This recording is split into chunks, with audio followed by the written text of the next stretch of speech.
शोभा नाम की औरत जिसकी बहन वृंदावन में रहती थी, एक दिन वह उसको मिलने के लिए वृंदावन गई।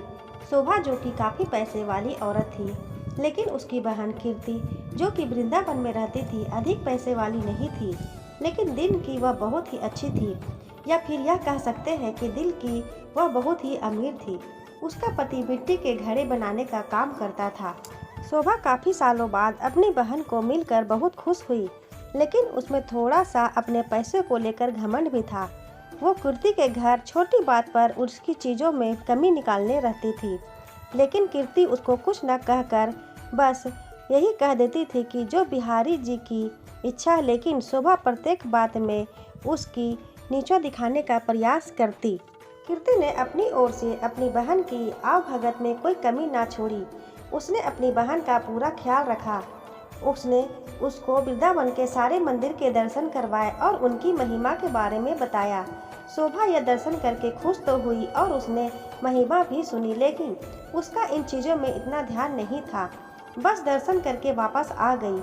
उसको वृंदावन में रहते हुए काफ़ी दिन हो गए। एक दिन वह अपनी बहन से बोली कि कीर्ति, अब बहुत दिन हो गए हैं तेरे घर रहते हुए, अब मुझे अपने घर जाना चाहिए। कीर्ति थोड़ी सी उदास हो गई और बोली, बहन कुछ दिन और रुक जाओ। शोभा बोली, नहीं, काफ़ी दिन हो गए मुझे आए हुए। घर में मेरा पति और बच्चे अकेले हैं, उनको सास के सहारे छोड़ कर आई हूँ। अब मैं फिर कभी आऊँगी। तब शोभा वापस जाने लगी तो कीर्ति जो कि शोभा की बड़ी बहन थी, उसने अपनी छोटी बहन को उपहार स्वरूप मिट्टी का घड़ा दिया। घड़े को देखकर शोभा हैरान सी हो गई और मन में सोचने लगी, क्या कोई उपहार में भी घड़ा देता है? लेकिन कीर्ति के बार बार आग्रह करने पर उसने अनमने से घड़ा ले लिया। जब शोभा जाने लगी तो कीर्ति की आंखों में आंसू थे, लेकिन शोभा उससे नजरें चुराती हुई जल्दी जल्दी वहां से चली गई। सारे रास्ते शोभा यही सोचती रही कि मैं घर जाकर अपनी सास और पति को क्या बताऊंगी कि मेरी बड़ी बहन ने मुझे घड़ा उपहार में दिया है। तो उसको इस बात से बहुत लज्जा आ रही थी। उसने सोचा कि मैं घर में जाकर झूठ बोल दूंगी कि घड़ा मैं खरीद कर लाई हूँ, मुझे तो मेरी बहन ने काफ़ी कुछ दिया है। इसी तरह सोचती सोचती वह घर पहुँची और उसने घर जाकर घड़ा अपनी रसोई में रख दिया। उसको मन में बहुत ही गुस्सा आ रहा था कि मेरी बहन क्या इस लायक भी नहीं थी कि छोटी बहन को कुछ पैसे उपहार में दे सके। अब उसको अपने घर आए काफ़ी दिन हो गए। गर्मियों के दिन थे, तभी उसके गांव में पानी की बहुत कठिनाई आने लगी। कुएं में, नदियों में पानी सूख गया। उसके गांव के लोग दूर दूर से पानी भरकर लाते थे। पैसे होने के बावजूद भी सुबह को पानी के लिए बहुत कठिनाई हो रही थी। एक दिन सुबह बहुत दूर जाकर उससे पानी भर कर रही थी। वहां पर और भी औरतें पानी भरने के लिए आई हुई थी, तो जल्दी पानी भरने की होड़ में धक्का मुक्की में शोभा का घड़ा टूट गया। शोभा दूसरी औरतों पर चिल्लाने लगी, यह आपने क्या किया? बड़ी कठिनाई से तो मैंने पानी भरा था, आप लोगों ने धक्का मुक्की करके मेरा घड़ा तोड़ दिया। अब वह उदास मन से घर आई। अब उसके पास कोई और दूसरा बर्तन भी नहीं था पानी भरने के लिए। तभी अचानक उसको अपनी बहन के दिए हुए घड़े की याद आई, तो उसने रसोई के ऊपर से घड़ा उतारा और फिर चल पड़ी बड़ी दूर पानी भरने के लिए। जब कुएं पर पहुंची तो भीड़ कम हो चुकी थी। वह घड़े में पानी भरकर लाई। तभी उसका पति खेतों से वापस आया।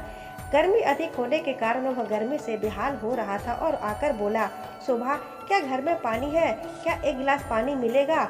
शोभा ने कहा, हाँ, मैं अभी भरकर लाई हूँ। उसने उस घड़े में से एक गिलास पानी भरकर अपने पति को दे दिया।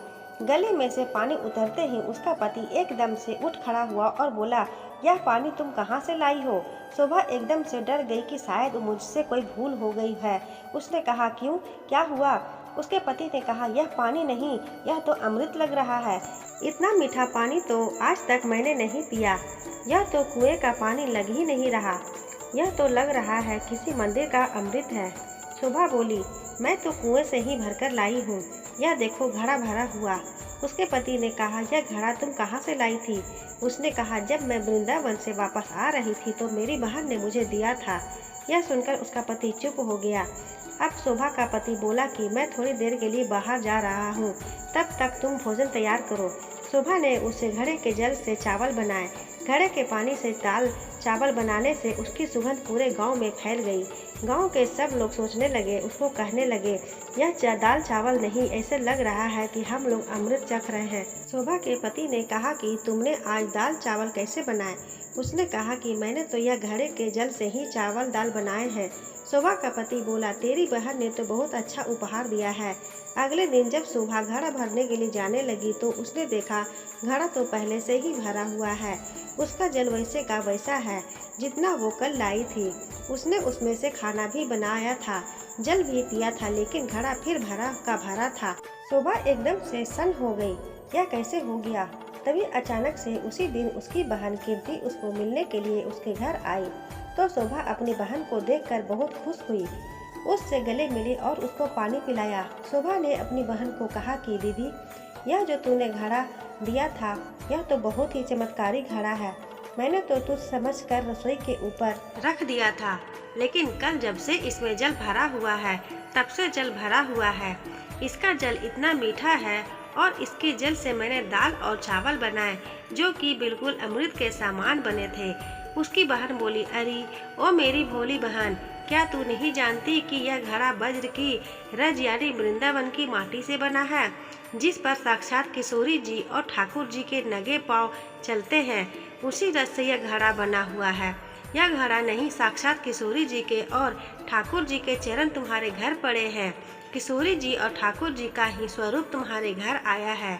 यह सुनकर उसकी बहन अपने आप को कोसती हुई और लज्जित होती हुई अपनी बहन के कदमों में गिर पड़ी और बोली, मुझे क्षमा कर दो जो मैं वृंदावन की रज की महिमा को न जान सकी। जिसकी माटी में इतनी शक्ति है तो उस बाके बिहारी और लाडली जू में कितनी भक्ति होगी। मैं अज्ञानी मूर्ख न जान सकी। मुझे वज्र रज की महिमा और उसकी महत्ता का ज्ञान नहीं था। मुझे क्षमा कर दो। उसकी बहन ने उसको उठाकर गले लगाती हुई बोली, बहन, किशोरी जी और ठाकुर जी बहुत ही करुणा अवतार है। तुम्हारे ऊपर उनकी कृपा थी जो इस घड़े के रूप में, इस रज के रूप में तुम्हारे घर पधारे। शोभा बोली, बहन, तुम्हारे ही कारण मैं धन्य हो उठी हूँ। तुम्हारा लाख लाख धन्यवाद। दोनों एक दूसरे के गले लग गए। तो दोस्तों, कैसी लगी आपको यह कहानी? हमें कमेंट बॉक्स में कमेंट करके ज़रूर बताएं।